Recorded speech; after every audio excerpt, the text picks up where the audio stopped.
Hi guys, welcome to our channel. Ritu Chaudhary చిరకాల కోరిక నెరవేర్చిన డిమోన్ పవన్. నిన్నటి ఎపిసోడ్లో రీతు చౌదరి డిమోన్ పవన్తో కలిపిన పులిహోర ఎలాంటిదో కళ్ళారా చూసాం. వాస్తవానికి ఆమె ఎప్పటి నుండో డిమోన్ పవన్తో ప్రేమాయణం నడుపుతోంది. కానీ బిగ్ బాస్ టీం ఇప్పుడే ప్రత్యేకంగా ఫోకస్ చేసి టీవీలో టెలికాస్ట్ చేయడానికి కారణం నిన్నటి ఎపిసోడ్. నిన్న ఎపిసోడ్లో ఆమె కెప్టెన్సీ టాస్క్ చివరి రౌండ్లో డిమోన్ పవన్ని గెలిపించేలా చేసింది. భరణి లాంటి తోపు కంటెస్టెంట్ని తప్పిచ్చేస్తేనే డిమోన్ పవన్ని గెలవగలడు అని అర్థం చేసుకొని ఆమె తెలివిగా ఆయన్ని రెండవ రౌండ్లోనే అన్యాయంగా తప్పించింది. నేను చెప్పినా ఆగలేదంటూ ఆమె భరణిని గేమ్ నుండి తప్పించింది.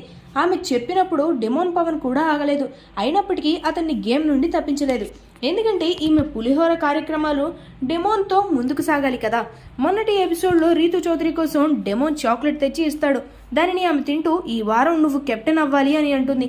ఎవరైనా తాను గెలవాలి, తాను మాత్రం కప్ కొట్టాలి అని కోరుకుంటారు, కానీ ఎదుటి వ్యక్తి గెలవాలని ఎవరైనా కోరుకుంటారా? కానీ ఈమె కోరుకుంది. డెమోన్ గెలిస్తే ఈమెకు వచ్చే లాభం ఏంటో, ఎలాగో అతనితో ప్రేమాయణం నడుపుతుంది కాబట్టి అతను కెప్టెన్ అయితే తదుపరి వారం నామినేషన్స్ నుండి తప్పిస్తాడు, ఇంకా అనేక బెనిఫిట్స్ కలుగుతాయని అనుకుందేమో. కానీ ఆమె కెప్టెన్ అయితే హౌస్ మొత్తం తాను చేతుల్లోనే ఉంటుంది కదా. ఈ లాజిక్ని ఎలా మర్చిపోయింది? ఎట్టకేలకు ఆమె కోరిన వెంటనే డిమోన్ పవన్ కెప్టెన్ అయిపోయాడు.